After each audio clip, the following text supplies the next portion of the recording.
5G 관련 주식들 작년에 오를 대로 오른 거 아니었어? 왜 이제 와서 뒷북이야? 작년 이야기가 아니라 최근 증권가에선 5G 관련 산업이 이제 다시 시작이란 이야기가 많은데요. 5G가 열어나가는 통신업계에 과연 어떤 일이 있었는지 포셔PD와 같이 알아보도록 하겠습니다. 정말로 많은 신문 기사나 광고에서 5G 시대가 왔다고 이야기를 해요. 그런데 이렇게 많은 사람들이 5G에 대해서 이야기를 하는 와중에 저희 같은 일반 사용자들은 5G 시대가 우리의 삶을 어떻게 바꿔놓을지는 아직 감이 구체적으로 오지를 않아요. 이처럼 2G, 3G, 4G에 오면서는 각각 핵심적으로 우리의 삶을 바꿔놓았던 컨텐츠들이 있었습니다. 이렇게 생각하실 수도 있으실 것 같아요. 아니, 지금 나는 스마트폰으로 전화, 영상, 카톡 다 잘하고 있는데 더 빠른 인터넷이 필요가 있나? 그런 여러분을 설득하기 위해서 통신회사들은 이런 컨텐츠를 활용해서 홍보하고 있습니다. 먼저 예를 들어 KT와 같은 경우에는 야구 중계를 훨씬 더 실감나게 보실 수 있도록 9개의 화면을 동시에 띄워준다고 합니다. 그게 어떤 의미인지 잘 와닿지 않으실 수 있으실 것 같아요. 지금까지는 저희가 스포츠 경기를 관람할 때 중계 영상에서 보여주는 각도와 관점으로 저희가 수동적으로 그것을 따라가야 하는 위치에 있었어요. 그런데 5G 시대에서는 영상을 전송하는 속도가 무려 10배가 빨라지기 때문에 여러 각도에서 촬영되고 있는 중계 화면들을 한꺼번에 쏴주게 되고 저희가 더욱 박진감 넘게 스포츠를 관람할 수 있도록 경기 순간순간에서도 그 9개 중계 화면 중에 저희가 가장 원하는 화면을 볼 수 있도록 하는 서비스입니다. 스포츠 중계뿐만이 아니라 엔터테인먼트와 같은 다양한 장르에서 이렇게 영상 컨텐츠를 더욱 즐겁고 생동감 있게 컨텐츠를 즐길 수 있는 방법들을 여러 가지 모색하고 있다고 합니다. 최근에 한국뿐만 아니라 전 세계에서 영상 컨텐츠를 소비하는 시간이 어마어마하게 늘어나고 있어요. 사람들이 더욱 다양한 영상 컨텐츠를 소비하는 요즘에는 이런 5G 기술력이 접목됐을 때 더욱더 큰 시너지를 발휘할 수 있는 여건이 마련되었다고 생각합니다. 이렇게 저희가 일상의 여가 시간을 보내는 방법을 바꿔놓을 뿐만 아니라 5G와 같은 경우에는 산업에도 정말로 지대한 영향을 미칠 예정이라고 합니다. 5G와 같은 경우에는 1초당, 1분당 보낼 수 있는 데이터의 양만 더 큰 게 아니라 통신 기기들이 데이터를 주고받을 때 생길 수 있는 통신 지연을 10분의 1 이상 낮추었다고 합니다. 사실 레이텐시라고 불리는 이런 전송 지연 같은 경우에는 저희가 일상 중에서 통화를 하거나 혹은 영상 컨텐츠 같은 것을 볼 때에는 크게 체감할 수 없을 수 있어요. 그런데 정말로 짧은 속도 단위의 차이가 큰 결과를 만들어낼 수 있는 산업에서는 현재로선 불가능해 보이는 일을 가능에까지 이르게 할 수 있는 기술이라고 합니다. 5G 기술을 응용할 수 있는 산업 분야로 자율주행 산업이 그 예로 꼽히고 있습니다. 자율주행 자동차가 시속 100km로 달리고 있을 때 현행 4G의 지연 속도 같은 경우에는 장애물을 발견하고 멈추기까지 약 0.04초가 필요하다고 합니다. 일상생활에서 0.04초는 굉장히 짧은 시간일 수 있지만 100km로 달리고 있는 자동차에겐 1m 이상 움직일 수 있는 시간일 수 있습니다. 그런데 5G 기술이 동원되는 경우라면 그 거리를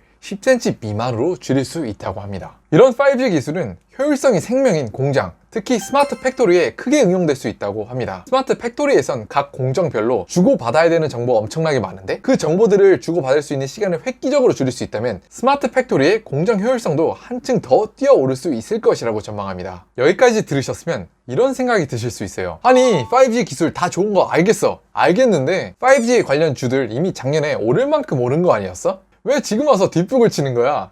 굉장히 옳으신 말씀입니다. 이미 통신회사들이 5G 가입자를 받기도 전에 통신회사들과 통신 장비 관련주들, 그런 회사의 주식들이 크게 한번 오르는 시기가 있었어요.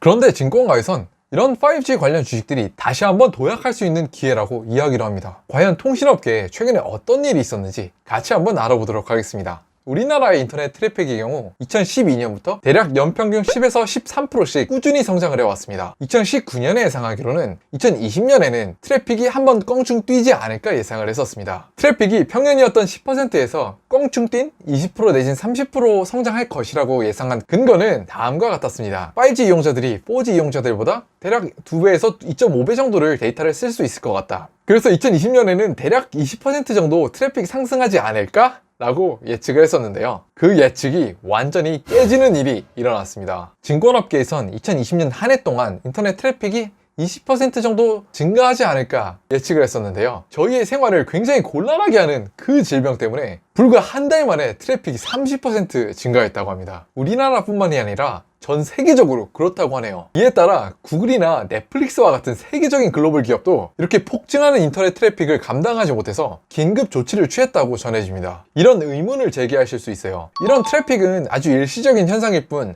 그 질병이 다시 정상으로 돌아오면 트래픽도 다시 내려오지 않을까? 그런데 인터넷 트래픽 서비스 같은 경우에는 소비가 한번 증가하기는 쉬우나 다시 떨어지기는 굉장히 어렵다는 그런 속성을 가지고 있습니다. 이것을 경제학 용어로 하방 경직성을 갖는다고 이야기를 하는데요. 쉽게 이렇게 생각하시면 됩니다. 저희가 갑자기 돈이 생겨서 지출이 늘어나는 습관을 가지게 되었어요. 그 습관은 굉장히 가지기 쉽잖아요. 수중에 돈이 좀 궁핍해졌을 때는 그 지출을 줄이기가 너무나 어려운 현상, 이런 것을 하방 경직성이라고 생각하시면 됩니다. 이런 특성을 가지고 있기 때문에 그 질병이 일으킨 인터넷 트래픽 증가가 어쩌면 5G의 시대를 더 빠르게 앞당긴 도화선이 될 수도 있다고 사람들은 예측합니다. 실제로 3G와 4G의 도화선은 스마트폰이 당겼어요. 아이폰이 출시하기 몇 년 이전부터 이미 3G는 출시해 있는 상품이었습니다. 근데 그렇게 3G 도입 이후 올라갔다 내려갔다 하던 인터넷 트래픽이 아이폰이 출시되고 난 이후에 매해 어마어마하게 성장하는 인터넷 트래픽 시장이 열리게 되었습니다. 스마트폰이 자리 잡고 LTE가 본격적으로 자리 잡던 한 6년 전쯤에는 극장에 가서 영화를 보면 정말 통신사 광고들이 너무 많았어요.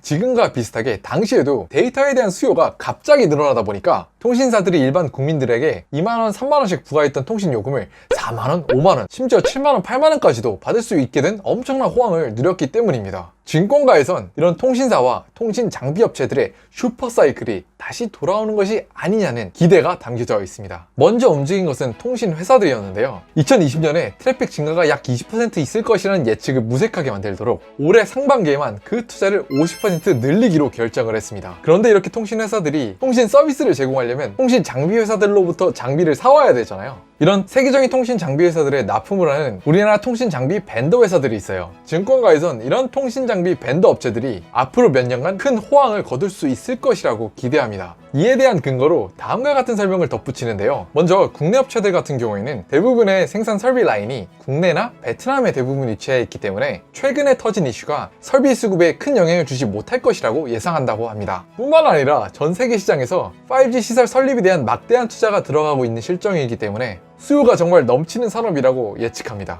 그뿐만 아니라 많은 수의 통신장치 회사들이 이런 슈퍼사이클이 도래하기 이전에 이미 도산을 했거나 업종을 변경했기 때문에 경쟁이 3G나 4G 때에 비해서도 훨씬 더 낮은 형편이라고 합니다. 마치 반도체 산업이 정말로 치열한 치킨 게임을 겪다가 슈퍼사이클이 도래한 이후에는 막대한 이익을 거둔 그런 일도 생각나네요. 단일 회사에만 목이 메어서 고정적으로 수출을 하는 것이 아니라 꾸준하게 더욱 다양한 글로벌 회사들에게 납품을 하는 튼튼한 구조로 바뀌었습니다. 마지막으로 이런 통신 설비와 같은 경우에는 한두 번 쓰고 버리는 상품들이 아니라 5년, 10년 이상을 써야 되고 또 문제가 생길 경우에는 굉장히 큰 타격이 존재할 수 있는 산업이기 때문에 산업 내에서 위치하는 회사의 명성이 굉장히 중요하다고 합니다. 그렇기 때문에 이런 산업이 굉장히 호황이라고 할지라도 새롭게 경쟁 구도로 뛰어들 수 있는 회사가 1, 2년 안엔 생겨나기 어렵다고도 이야기를 합니다. 이러한 근거들을 토대로 증권가에선 통신 장비 업체들의 영업이익이 굉장히 꾸준하게 증가할 것이라고 기대를 한다고 합니다. 그런데 이 회사들이 업황이 좋아진 거와는 반대로 경제 위기 때문에 주가가 다시 내려앉는 결과가 있었는데 이런 주가가 앞으로 1년, 2년 사이에 다시 높아지지 않을까 하는 것이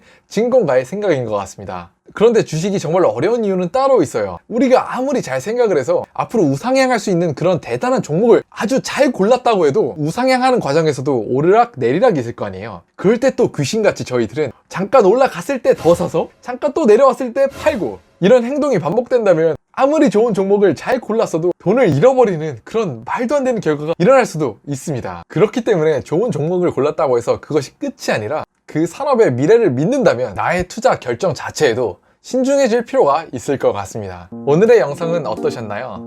오른쪽 아래에 구독하기 버튼을 눌러주시면 앞으로도 더욱 생생하고 재밌는 영상들로 찾아뵐 수 있도록 하겠습니다. 시청해주셔서 감사드립니다.